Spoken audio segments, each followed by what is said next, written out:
पहिली होती येडी ना मागून केली नाल घोडी ग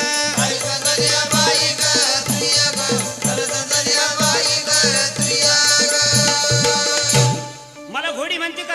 हा अगं आई, काय म्हणती माळ्याच्या माळ्यामध्ये कापसाला नव्हतं बोंड, मागून केली रांडाईच घोड्यावानी तोंड ग.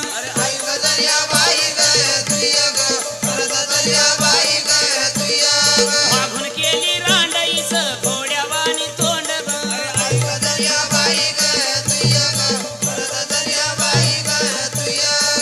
हा काय अवदासा हा, मला काय म्हणली तू अगं मागून केली रांडाईच घोड्यावानी तोंड ग. अगं तू माझ्या नवऱ्याचा हात धरून आलीस अगं तू आली, हा सपाट पावली येऊशी अगं बस त्याच्या दारीन फुटण्यावारी, अगं तूच बस मी नाही बसणार. हा अगं गोरीचा गोर पण उसाच्या वाड्यावानी